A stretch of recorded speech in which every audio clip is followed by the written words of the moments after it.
So what does it take this day and age to get a sweet, badass custom gaming PC on the cheap? We're gonna tell you.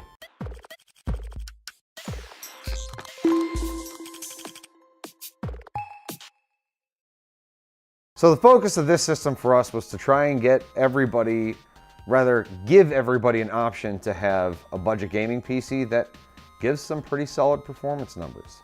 So here she is. Onward to the specifications. We have an AMD Ryzen 5 2400G processor, which does have integrated Vega graphics, but for this build we opted out of that, considering the whole focus was great gaming performance. And for great gaming performance, you need a dedicated graphics card, and that is why we selected GIGABYTE's RTX 2070. It is a blower style for obvious reasons. Smaller cases typically need better cooling options, so blower style is going to do the job. And granted, we know the RTX series doesn't have a real blower style compared to the previous series blower style cards, but it still does the job it needs to. So what do I care? And what should you care? It's still working, so stop it. Anyways, as far as specifications go, GIGABYTE is also the board provider. It's a Wi-Fi board. It supports the 24G, and I don't have the model number. Oh, there it is, AV35N-Wi-Fi. A bit of an older board, but again, the price was right, and we'll get to that further down the video. RGB things, we have CORSAIR's LED light strips to give it a little pizzazz, right? And then we also have Kingston's HyperX Predator memory that is now RGB LED based. Kind of weird, right? Kingston typically isn't in the same sentence as RGB, but they are now. I was waiting for a drum roll or something. I guess I won't get it. But you'll get RGB with Kingston memory. It's not a plug, I swear. Like I mean, look at it. It's right there. It's RGB. It's everything you ever asked for out of Kingston memory. And they also have cool keyboards and mice to match it too. Wink, wink. Anyway, on top of the specifications, we also have the storage, which is also a Kingston 480 gig A1000 SSD. Price was right on that. The performance was exactly where it needs to be for a gaming PC. Bear in mind, we're not editing any videos here. We're not creating photorealistic 3D models either. So you really don't need all that read and write performance of an SSD to begin with. But with a price like the A1000 at 480 gigs, it's like 12 cents a gig.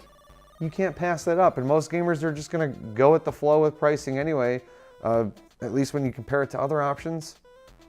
So there it is for you to use and to have and to hold forever. So you move on to bigger and better things, unless you really love Kingston that much, which I do. They're good to me, and they'll be good to you. We're gonna talk about benchmarks. Benchmarks next. Now, granted, we only did a few different benchmarks with this system, considering it is going out to a reviewer to provide more in-depth benchmarks, but we did a little bit of our own, just so we're not biased. Again, bear in mind, this is a system that is GPU heavy in its resources, not CPU heavy. So while the 2400G does a pretty damn good job on its own with games, it's going to be focused primarily on the 1080p performance bracket.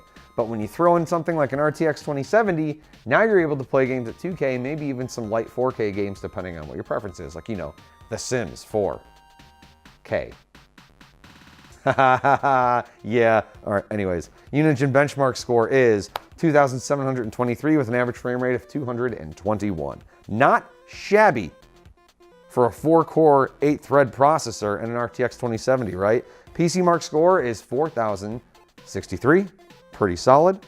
In terms of some comparison benchmarks, CPU Mark, you actually have the 2400G similar to the 4770K, and I know you're going, Joe, 4770K, that was like 4 generations ago. Nobody cares about Devil's Canyon, it's come and gone. Well, you should care because you got to think about the price differences. The 4770K was like $330 when it came out. The 2400G is a fraction of that.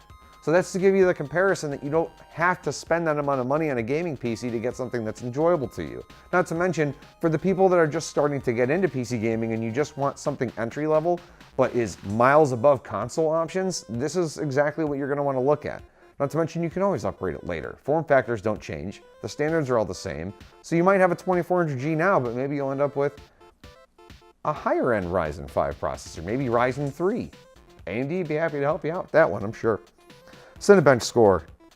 We have 829, which is below the i7-3930K, again, a workstation workhorse. But more interestingly, it is right above the 4770K. So now we have Cinebench and we have CPU Mark saying the same thing. That's pretty neat. I like it a lot. Closing statements.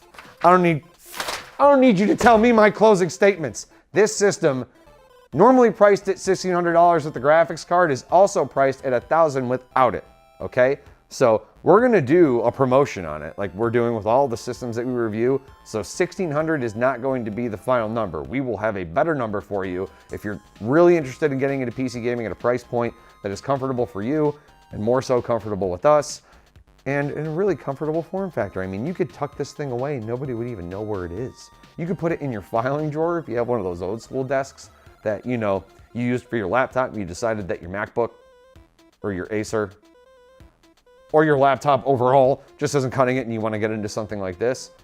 You can fit it anywhere you want, really, just not in your pocket or your pants. And why would you put a PC in your pants anyway? That's weird. People would judge you like all the time. Unless you know you have a lot of friends that also put PCs in their pants, like a Raspberry Pi. But then if you're talking about Raspberry Pi, do you mean like the computer or the food? We're going into the 90s. Anyway, solid PC for the price point, and it could be even cheaper if you want to go with something lesser than an RTX 2070. The RTX 2060 is now out, so that's going to bring that price point down even further for you, around the $1,300 mark, so you can do whatever you want. I want to thank you guys for watching and joining me here on my tantrum and catastrophe of an AVA rigs review. There will be more shenanigans in store, so make sure that you like and or subscribe to our Twitter, our Facebook, and our YouTube channels for more content. Thanks, guys, and game on.